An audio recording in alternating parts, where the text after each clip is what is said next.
네, 세계 환경의 날을 계기로 환경 문제를 생각해보는 시간입니다. 전 세계 바다가 플라스틱 쓰레기 때문에 몸살을 앓고 있습니다. 이 해양 쓰레기의 80%가 플라스틱일 정도인데요.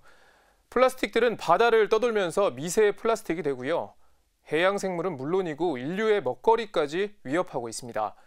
네, 오늘은 미세 플라스틱 문제를 짚어보겠습니다. 전은지 기자입니다. 바다에 버려지는 쓰레기는 1년에 약 1,000만 톤. 대부분 플라스틱입니다. 플라스틱들은 모래와 바람, 파도 등에 의해 잘게 쪼개집니다. 5mm 이하의 미세 플라스틱이 탄생하는 과정입니다. 스티로폼 부표, 그게 오래돼서 이제 잘게 부서져가지고 미세 플라스틱화 되거나 어선업에서 발생하는 어구 같은 것들이 주로 플라스틱을 많이 쓰고 있습니다. 그래서 이제 잘게 부서지면서 미세 플라스틱화로 되고 있기 때문에 미세 플라스틱은 피부 각질 제거제나 합성 섬유 의류에도 다량 들어 있습니다.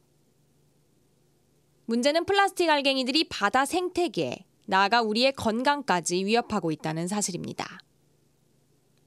당장 미세 플라스틱을 먹은 물고기와 해산물들이 넘쳐나는 상황. 전문가들은 식탁에 오르는 수산물의 상당수가 이미 플라스틱에 오염됐다고 경고합니다.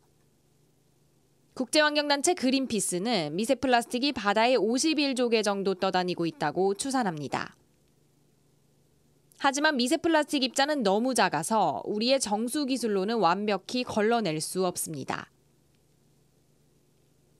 이런 식으로 가다간 2050년쯤 바다에 물고기보다 플라스틱이 더 많아질 거라는 우려 섞인 전망도 나옵니다.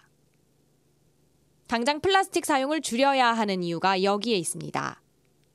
최근 일회용 플라스틱 컵 대신 개인 컵을, 플라스틱 빨대 대신 종이 빨대를 사용하는 분위기가 확산되고 있는 건 다행스러운 일입니다. 필요 이상으로 과다하게 포장된 제품을 사지 않는 것도 좋은 방법입니다. 쓰고 버리는 플라스틱이 결국에는 바다로 흘러 들어가서 미세 플라스틱으로 쪼개져서 저희 식탁으로 돌아오게 되잖아요. 그래서 근본적으로 저희가 사용하는 양 자체를 줄이는 것밖에는 근본적인 대책이 없습니다. 일단 시민들은 일회용 플라스틱을 사용하지 않는 방법을 생활 속에서 실천을 할 수가 있겠죠. 과대포장된 제품을 좀 피하고 리필 제품, 머그잔 이용 이런 작은 실천들부터 이제 시작을 할 수 있다고 볼 수 있습니다. 우리의 바다와 대양을 플라스틱 부유물이 떠다니는 쓰레기장이 되게 내버려 둘 수 없다. 프란치스코 교황이 피조물 보호를 위한 기도의 날 담화에서 한 말입니다. 플라스틱 사용을 줄이는 일, 그리스도인부터 실천하는 모범이 필요합니다. CPBC 전은지입니다.